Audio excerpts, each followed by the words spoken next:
بہت بہت شکریہ پروفیسر احمد محفوظ صاحب اور یہاں پر سارے لوگ جو آج موجود ہیں، خاص کر کے جیسا کہ آپ نے فردن کچھ لوگوں کا نام لیا، میں اس میں اور لوگوں کا نام کا اضافہ کر دوں.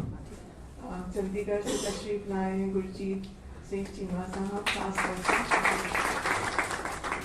اور میرے کس کا میں نام لوں اور کس کا نام لوں یہ بھی ایک مسئلہ ہے. تو جیسا کہ پروفیسر محفوظ نے بتایا کہ میرا کام غالب پر بہت سالوں سے چل رہا ہے، بلکہ مجھے وہ تاریخ بھی یاد ہے جب میں نے کام شروع کیا 2013 میں، تو تقریباً 11 برس ہو گئے ہیں. اور میں نے جب شروع کیا تھا تو مجھے لگتا تھا کہ آسان سا کام ہوگا مستند کلام پر، لیکن جب کام کرنا شروع کیا میں نے تو اس میں بہت سارے سوالات میرے سامنے آ گئے اور جن سے میں بہت الجھنے لگی، اور ان کا جواب ڈھونڈنے کی تلاش میں میرے پاس اتنا مواد اکٹھا ہو گیا کہ اس میں ایک کتاب نہیں بلکہ 2 بلکہ 3، مجھے لگتا ہے کہ ابھی میں تیسری والیوم بھی لکھوں گی انشاءاللہ اور غالب. تو ایک بات میں اور عرض کر دوں کہ کیونکہ میرا کام جو ہے وہ انٹر ڈسپلنری ہے، میں دراصل ہسٹری کی طالب علم ہوں، مجھے ہسٹری میں PhD میں نے کیا ہے، لیکن آگے چل کر کے میں ہسٹورین آف لٹریچر ہو گئی، اور تو میں ایک انٹر ڈسپلنری زاویے سے چیزوں کو دیکھتی ہوں. اور یہ جو آج کا میرا خطبہ ہے اس میں بھی میں نے جو سوال اٹھائے ہیں وہ interdisciplinary point of view سے ہی اٹھائے ہیں کہ کس طرح سے ہم ایک متن کو الگ الگ زاویوں سے دیکھ سکتے ہیں. اور میں پہلے سے یہ بتا دوں کہ میں تھوڑا بہت انگریزی کا اس میں استعمال کروں گی کیونکہ ہاں بولیں گے ابھی. اچھا ٹھیک ہے. So I will be speaking, flowing from one language to the other because I myself have become used to delivering lectures in English, and it's easier for me, but also because there's certain اصطلاحات، کچھ technical terminology ہوتی ہے literary جس کو کہ اردو میں اگر تبدیل کر دیا جائے تو وہ سمجھ میں نہیں آتی کہ کس چیز کے بارے میں بات ہو رہی ہے. اس کے علاوہ میں یہ کہنا چاہتی ہوں کہ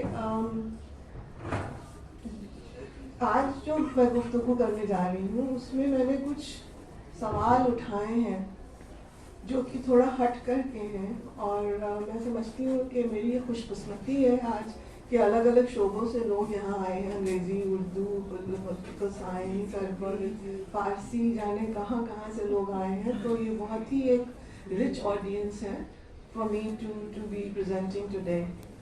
So the topic today that I'm going to be talking on is called social values and poetic acts.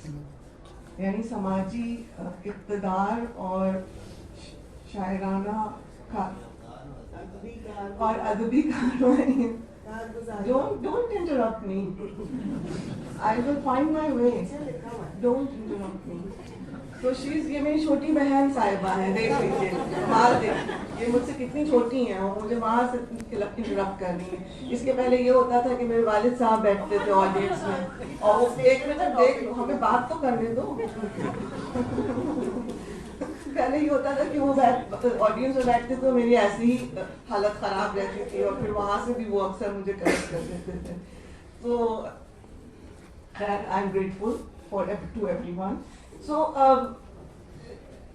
social values and poetic acts کے تحت میں ایک سوال اٹھا رہی ہوں کہ کسی لٹریری ورک کو کس طرح جج کیا جاتا ہے. اور جیسا کہ آپ لوگ انگریزی ڈپارٹمنٹ اور سارے ڈپارٹمنٹ سے لوگ یہاں موجود ہیں، انہیں یہ معلوم ہوگا کہ ہرمینیوٹکس ایک لٹریری ٹول ہے جس سے کہ ہم ریٹن ٹیکسٹ کو، یعنی ٹیکسٹ متن جو لکھی ہوئی چیزیں ہیں ان کو ہم انٹرپریٹ کرتے ہیں، ان کے رولز ہم تعین کرتے ہیں ہرمینیوٹکس سے کہ کس طرح سے کسی ریٹن ٹیکسٹ کو ہم جج کر سکیں. تو جب ہمارے پاس رولز ہیں ریٹن ٹیکسٹ کے لیے, لیکن ہمارے پاس ہرمینیوٹکس میں اورل ٹیکسٹ کے لیے رولز نہیں ہیں. کس طرح جب ہم ریٹن ٹیکسٹ کا تجزیہ کرتے ہیں تو اس میں کس حد تک اورالٹی کا عنصر شامل ہے. To what extent does orality impact the written word. So this is something that is very, very relevant to my work because I am working on Urdu poetry, which is, I wouldn't say that it's purely an oral text or an oral genre or a spoken word, but we know that Urdu poetry in particular depends on orality in the sense that how it is presented in mushairas and how it is received by the audience, how people listen to it and receive the text. So the question is کہ جب وہ شاعری text میں تبدیل ہو جاتی ہے تو پھر اس کو کس طرح سے اس کا ریسیپشن کیا بدل جاتا ہے, اور اگر بدلتا ہے تو کیوں کر بدلتا ہے, اور اس کے علاوہ ان دونوں فارمز میں اسپوکن اور ریٹن کے درمیان کیا ریلیشن شپ ہے. تو اس کے اوپر میں نے کافی دن تک غور کیا کیونکہ میرا کام جو تھا وہ غالب کے مسترد کلام پر تھا, اور سوال یہ تھا کہ غالب نے اس کو کیوں مسترد کیا. ٹھیک ہے, تو جیسا کہ ابھی محفوظ صاحب نے بتایا کہ یہ محمد حسن آزاد نے آب حیات میں طرح طرح کی جھوٹ بولے تھے. اس میں سے ایک جھوٹ, بہت بڑا جھوٹ یہ تھا کہ غالب نے وہ کچھ لوگوں سے رائے لی اور انہوں نے کہا ارے بھائی تم بہت مشکل لکھتے ہو, اس کو کاٹ دو, ایسا کر دو, ایسا کر دو. لیکن میری جو ریسرچ ہے اس سے یہ ظاہر ہوتا ہے کہ ایسا کچھ نہیں تھا. غالب نے خود بہت باریکی سے اور بہت ہی اسٹرکٹلی, بہت ہی قریبی اور بہت ہی باریکی سے انہوں نے اپنے کلام کو غور سے دیکھا, اس کی نوک پلک درست کی, اور پھر اس کے بعد انہوں نے جن اشعار کو سمجھا کہ ان کو ہمیں نہیں شامل کرنا ہے جب ہم پبلش کریں گے, تو ان کو انہوں نے نکال دیا. So there are many more deeper issues in this, and one of the main issues is the performative aspect of a text. And of course Ghazali is here and he will attest to the importance of the performative aspect of a text.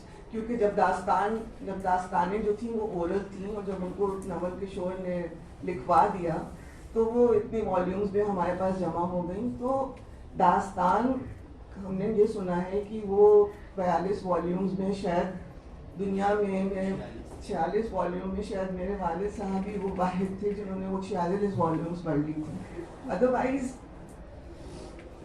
شاید اتنی ضخیم داستان کو کون پڑھے گا. تو یہ ایک مطلب اس کے بارے میں آپ سوچئے کہ ایک اورل داستان گوئی کا جو ٹریڈیشن ہے, جب اس کو ہم لکھ لیتے ہیں والیومز میں, ہم اس کو بنا دیتے ہیں 46 والیوم میں, تو اس کا ریڈر کون ہوگا. So this is one important question that I ask. And again to go back to Ghalib, when Ghalib decided to publish his work, remember when he decided to publish his work, who was the readership that he was looking at? And it was in this moment that I got the answer to my question. جب تک غالب نے اپنا کلام اس طرح سے انتخاب کر کے پبلش نہیں کیا تھا تب تک وہ مخطوطوں میں تھا, اور وہ مخطوطے اگر آپ دیکھیے تو بے حد مجلہ ہوتے تھے, وہ بہت سجے ہوئے ہوتے تھے, ان میں کتابت بہت خوبصورت ہوتی تھی, ان میں حاشیے ہوتے تھے, اس میں پھول پتی. ہم نے تو بہت سارے مخطوطے دیکھے اپنے 11 سال کی ریسرچ میں, اور بہت ہی خوبصورت. رامپور لائبریری میں سب موجود ہیں, طلا سے لکھا ہوا ہے, لاجورد سے سجا ہوا ہے. تو وہ جو مخطوطے تھے وہ ایک بہت ہی لمیٹڈ اور ایک ایلیٹ آڈینس کے لیے ہوتے تھے. تو اس کی کتنی کاپیز ہو سکتی تھیں؟ اگر بہت زیادہ کاپیز ہو گئی, کیونکہ آپ کو کاتب کو ظاہر بات ہے معاوضہ دینا ہوتا تھا, اور تو مے بی 50 کاپیز ہو گئی. لیکن جب وہی چیز پرنٹ فارم میں آتی ہے تو اس کی 50 کاپیز تھوڑی چھپتی ہیں, منیمم کم سے کم 500 کاپیز تو چھپتی ہی ہوں گی. تو 50 سے 500, یعنی مجھے میری میتھمیٹکس بہت کمزور ہے, but you know how many times more people would be able to see it, کتنے لوگوں کو وہ دستیاب ہوگی. اور اس سے بڑھ کر کے ایک بات یہ بھی ہے کہ وہ ایک کتاب کی شکل میں جب موجود ہو جائے گی تو اس کا ایک دام ہوگا, ایک پرائسنگ ہوگی اس کی. یہ 2 روپے کی ہے, حالانکہ 2 روپے زمانے میں بہت زیادہ قیمت اس کی ہوتی تھی, لیکن اس کو جو بھی خریدے گا اس کے لیے وہ ایک بہت ہی پرائزڈ پوزیشن ہو جائے گی, something that to display. تو اس طرح سے کتاب will become an object to be bought and to be displayed. غالب بے حد اسمارٹ انسان تھے, انہوں نے سوچا کہ اگر میں اتنا زیادہ 4000 اشعار جو میں نے ابھی تک کہے ہیں 1833 تک 4000 اشعار تھے ان کے, اگر میں یہ سارے اشعار ایک کتابی فارم میں ریلیز کر دوں گا تو اس کو کون پڑھے گا. دیکھیے انالوجی آپ کو داستان سے لے لیجیے یا کسی چیز سے لے لیجیے, جب کوئی اورل ٹیکسٹ جو ہے وہ ریٹن فارم میں آتا ہے تو اس کی آڈینس بدل جاتی ہے. So Ghalib must have thought that who is going to read all this. جیسے کہ میر کا کلام ہے, اس کی 7 والیومز ہیں, صحیح بتایا 6 ہیں, تو مصحفی کی 9 ہیں.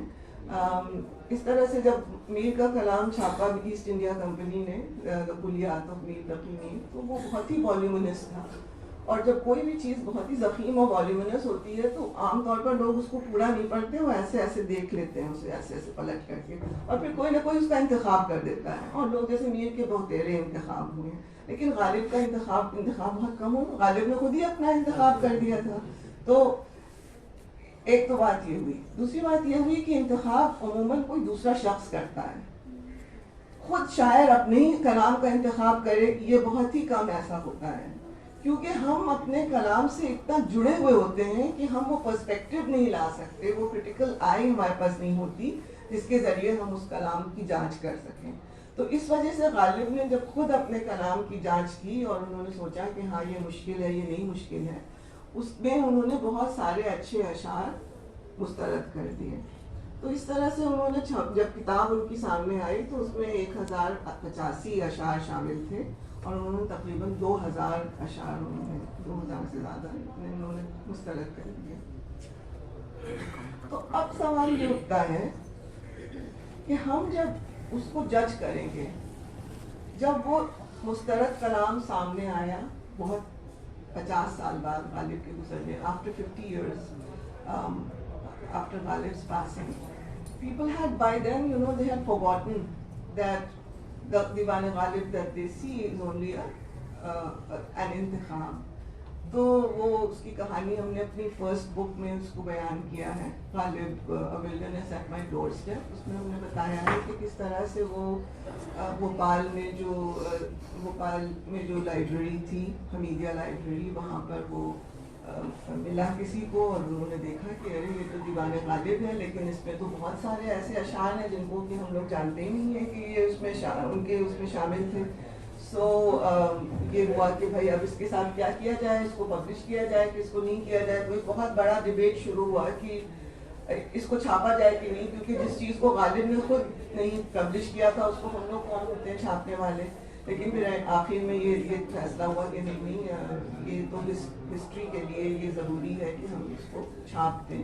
تو سب سے پہلے اس کو 1921 میں مفتی انوار الحق نے ایڈیشن نکالا, کیونکہ وہ ڈائریکٹر تھے لائبریری کے, اور اس میں انہوں نے کیا کیا کہ جو متداول کلام تھا اور جو غیر متداول کلام تھا, یعنی جو بعد میں ملا, دونوں کو انہوں نے ملا دیا آپس میں.